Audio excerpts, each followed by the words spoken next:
I'm back. Hello, everybody. As you guys may have seen, I did not do an immediate reaction of the Birmingham game, and that was because I was away and staying with me aunt, uncle, and two cousins in Manchester over the last week. Rest assured, I did watch the Birmingham game. So I decided I was going to definitely do a video, but I thought I'd do a longer video. And some people seem to like it anyway. So I figured I would just do that when I get back, and I'll talk about the Birmingham game, and I'm also going to try and just talk generally about Sunderland's first 20 games, because I think it's 20 games we have played now. And Sunderland at the minute sit 15th in the table on 27 points after 20 games. So yeah, and obviously now we've reached the World Cup break, we can just sort of have a little reflection on. Let's look back, shall we say? But regardless, so let's get into. So Birmingham won, Sunderland 2 Friday night. So obviously Ellis gave Sunderland the lead in the first half. And then Diallo scores what seems to be yet another goal of the season contender. Mind, we score some beautiful goals, don't we? Um, really, really good finish. And then obviously, despite Lukas Jukovic's, what ended up being a consolation, but at the time we didn't know that, he pulled a goal back for Birmingham, I think with something like 15 minutes to go, maybe even 20 minutes to go if you include added time. But thankfully, nothing came of it, and Sunderland held on for a massive 3 points. Fair play to the lads, because that was Birmingham's first home defeat since the end of August when they lost 2-1 at home to Norwich, at least in the league anyway. I don't know whether they lost in the cup. But that shows alone how good Birmingham, considering the circumstances in that people have been expecting them to just struggle to avoid the drop, basically. That says a lot, doesn't it? It says a lot. But nevertheless, that was a very, very big 3 points for Sunderland. And I felt after the Cardiff game, I felt that was a game that was what we needed. Really, we needed to respond with a win, bounce back, and thankfully we've done that. So I couldn't be happier. I think was the performance great? No, I don't think it was. I think going forward we looked a threat, but I didn't think overall we controlled the game enough. But I suppose away at St Andrews, with the record Birmingham's had this season, that's less likely to have been the case. But that was a big 3 points nevertheless. I did say at the Watford after the Watford game, which was 10 days ago, obviously. Oh, sorry, not 10 days ago. Goodness me, would have played a lot of games in that time. 10 games ago, that I wanted to replicate what we did in the first 10 games. So after Watford, that was 10 games. We got 15 points. I wanted to just try and replicate that again. We didn't quite reach that, and we were 3 points short of the target that I wanted. But what you got to bear in mind is that for the first 10 games, for over half of them, we had strikers, whereas this time we only had Eillis only came back into the fold for the last 3 games, something like that. That was the only time in which it really happened, and even against Luton, he didn't start. Came off the bench. Came off the bench against Huddersfield. So yeah, okay, we had him for 4 games, 2 substitute appearances that was basically like a half of football at best, and then we've had him for 2 starts. And I think on the context overall, I think over the last 10 games, I think we've actually done all right. Personally, I think we've actually done quite well in the sense that we've managed to just keep things ticking over and just keep getting the point, as Tony Mowbray says, get the points on the board. So we'll wait and see with this one. But thankfully, we've reached the World Cup break, and it looks like, from what Tony Mowbray said, the likes of Ross Stewart, the likes of Dan Ballard, the likes of Dennis Cirkin, the likes of Eillis, whoever else it is, are starting to they're out on the grass again, and things are starting to look promising.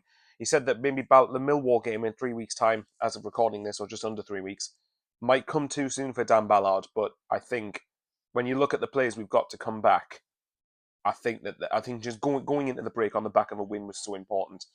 And I think overall, I didn't care how the performance went on Friday. We just had to get the job done, and we did. So fair play. And Patterson, I'm going to give a shout out at him because he made 2 very crucial saves in the game. The first one was a through ball. This was at 1-0. There was a through ball that cuts our defence open, and Scott Hogan's basically not quite one-on-one with Patterson, but he's got a good chance for Birmingham. They would consider that a chance they should be scoring from. And Pato made himself big in front of the goal line. And I think that was a very important save. That was a very important moment. And then the second one was when it was obviously 2-1, and it was from Dion. I think it was a double effort from Dion Sanderson. I might be wrong. But the first one was blocked on the line, and then the second one, Patterson has next to no time to react to Sanderson's second effort. And to do that, to spread his body as wide as he did, and to make it again make the goals seem as small as he did, is incredible. And Patterson, yes, is younger, but and it comes back to the point when people say we don't have enough experience. But for me, if you're good enough, you're old enough. Um, that's how I view things, and fair enough to the lad. And yeah, Pato, I think probably would be my man of the match just for those couple of key moments. Because overall, across the pitch, I think there was 6s or 7s out of 10s. I don't think anyone really stood out. That might be an unpopular opinion, but I think Pato made, obviously aside from the players that scored the goals, made the pretty big contribution across the whole game. But yeah, so that's the Birmingham game done. And I thought it'd be fun just to spend a little bit of time and, my waffle, so this could go on for anything between 5 minutes to 15 minutes, sort of talking about Sunderland's first 20 games back in the Championship. And I said after Watford that I'll view the games in 10-game blocks until the World Cup. And obviously we've arrived at the World Cup break now, and I think it's a good time to sort of look back and reflect on what's ended up happening. So obviously we started the season with the snake in charge. Sorry, I'm never going to get over the way Alex Neil left, but I'm going to try and let that go for this video. We started with Alex Neil. He lasted until the Stoke game, left the day before the Norwich game. Tony Mowbray then came in between the Norwich and Rotherham games at the back end of August, and really quite a bit's happened since then. So I think with our first 10 games, whether you judge it as good enough or not depends on what your outlook was on the season going into it, and whether your expectation has indeed raised from your initial expectation at the start of the season. For me, my expectation was consolidation, and I still stand by that. I still think that is the main aim of this season, realistically. Although at the minute, we're 4 points off both the bottom three and the playoff places, which is just absolutely bonkers in the grand scheme of things. But bear in mind, the next game against Millwall is a game in hand on a good number of the teams in this division. And the Championship is an absolutely crazy division. But so for me, considering it was consolidation, and when you factor in that we've been without Stewart since the Middlesbrough game, well, actually, yes, since the Rotherham game, because Rotherham was the last game he played. So we've been out without Stewart for 2.5 months, basically. Sims, until recently, we've been without for 6 weeks, probably 5-6 weeks at a minimum. I think we've actually done really well. I think I think all things considered, in the scheme of things, I think we actually have done really well. And I think anyone who's objective, I think, would have to admit that I think we've actually done all right. For me, I think and especially when we might as well come on to the main man, Tony Mowbray. When Tony Mowbray came in, he wasn't necessarily my first choice. He wasn't. I don't think he was a popular choice among Sunderland fans at the start. Whereas I think now that he's had a number of games, and when I think there are things. I mean, if you look at SCFC David's video, there were some things I disagreed with, some things I did agree with. I can kind of see what he means about the fact that sometimes Tony Mowbray's game management isn't as good as what Alex Neil's was, and I do believe that. But that doesn't mean for me that Tony Mowbray is incompetent, and I'm not for 1 second implying David suggested he was, but and because I don't think that's what he was saying at all. But Alex Neil's management I think was probably a bit better. But it's funny how it's not going well for him at Stoke, but it's early days. But with Tony Mowbray, I think the biggest thing you've got to assess when looking at him is that we have been without Ross Stewart and we've been without Eillis for most of his time here so far. Tony Mowbray came in, Ross Stewart is injured before Borough, and then the game later, Eillis comes off injured. So basically, we're without a striker. Now, I still stand by that I'm someone who grew very tired and very sick of people going, we don't have a striker, we don't have a striker, we don't have a striker. And to an extent, I still stand by that. I do believe that it's a team sport, not just about one individual, one position. However, it would be naive of me to pretend it doesn't have an impact when you're on the pitch. And I think that having been... So maybe I'm contradicting myself there, but yeah, I don't really care. It's one of those now, because when you look at that and consider it, we've actually done well. All things considered, in the circumstances, I think we have done well. I think Tony Mowbray's done well. The main criticism, and it's not necessarily just at Tony Mowbray, this is Sunderland across the season as a whole, the main thing I would criticise is I think our home form needs to be better. Now, I'm not saying our home form's terrible, because it's not, but it's not what I expected it to be so far. And again, it's only so far. There's still 26 games left. There'll still be a hatful of home games. I think 3 of our next 4 after the World Cup, our first 4 after the break, are at the Stadium of Light. We need to be getting at least, because we've got 3 home games now between now and the end of 2022. And I think we need to be getting at least 1 win, maybe 2 out of them, or at least 5 points out of that set of games, out of that little block of home games. But I think our home form has been, the 2 teams we've beaten have been Wigan and Rotherham, who came up with us from League One. At the same time, out of 9 games, we've only lost 3. But obviously the downside is we haven't won enough. That's one criticism I do agree with. I do think our home form in the second half of the season needs to be a lot better in terms of results. I think performances on the whole actually haven't been that bad though.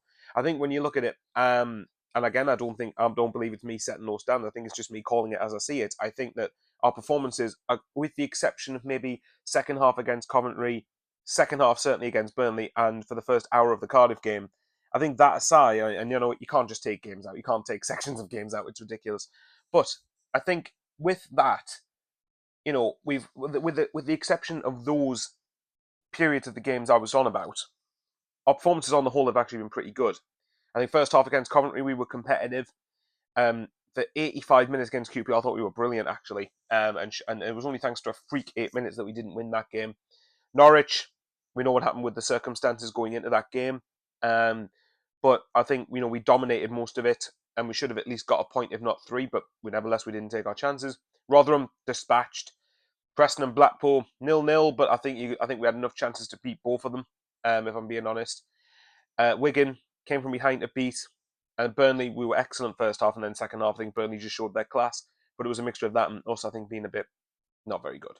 And then Cardiff for the first hour was just horrendous, and then in the last half hour we still had enough chances to get in the game, even though I think that was easily our worst home performance and probably worst performance of the season. Now, in contrast, away from home, it actually doesn't look too bad.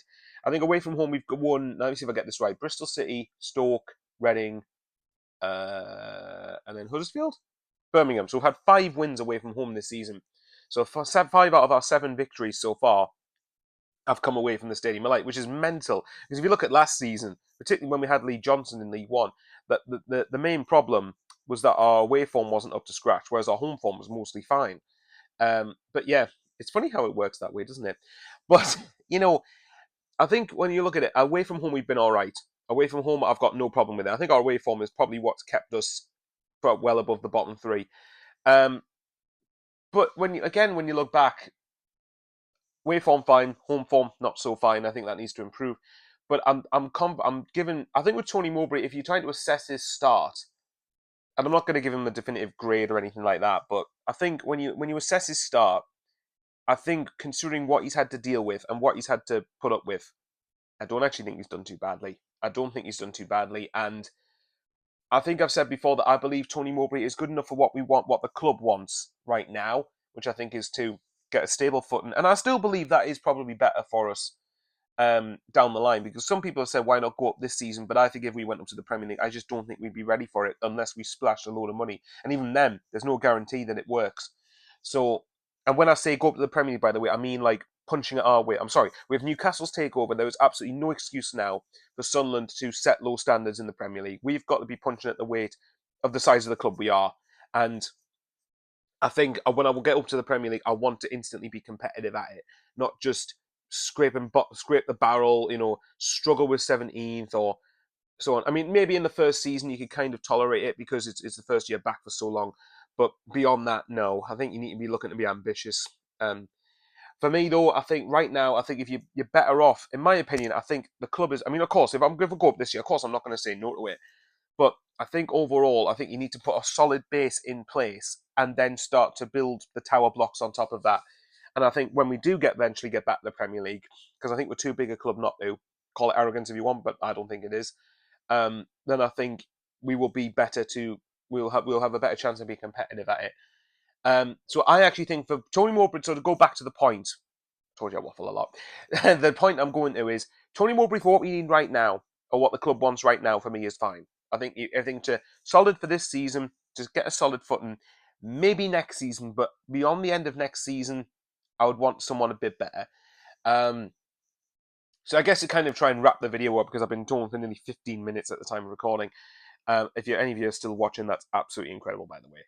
But on the whole, I think we've done okay so far. We've obviously used the next 3 weeks to get players back fit, get Ross Stewart back fit, get Ellis Sims is kind of getting back fit, not fully there. Dan Ballard getting back fit, then Gooch back fit, get Eillis back fit. We've got a few key players, man. So I think, again, I know I've said this repeatedly, but I think with the players we've had out, I think we've done fine. We've obviously got the next few weeks now to get players back. Hopefully Bailey Wright and Jewison Bennett have a good World Cup, but hopefully they come back with a clean bill of health. and then we'll sort of reassess ahead of the Millwall game. Let me know in the comments down below, guys, by the way, what content you want me to try and do over the next few weeks. I'm unsure whether I'm going to be doing any much England stuff, because although I obviously want England to do well, the England stuff on here doesn't tend to do as well in terms of views. And I think also at the same, so it suggests to you that a lot of people are here for the Sunderland stuff. But if you want me to do England videos, let me know in the comments and I might consider it. Obviously, World Cup, I mean, England don't get us going. That sounds wrong. But you know what I mean? They don't mean as much to me as Sunderland do. But let me know what other topics you want me to cover. Let's see if there's any 5 players I want Sunderland to sign in January or whatever generic stuff like that. But just let me know what you want. And obviously, hopefully, I've done enough to persuade you to subscribe. As I've said before, I'm trying to get 5,000 subs by the end of the season. So if you don't like the video, fair enough. If you subscribe, and even if you don't watch, absolutely fine. But hit the like button and subscribe would mean a lot. Hopefully I've done enough to warrant you subscribing to me if you haven't subscribed before, but you have watched my videos. So I will love you and leave you there.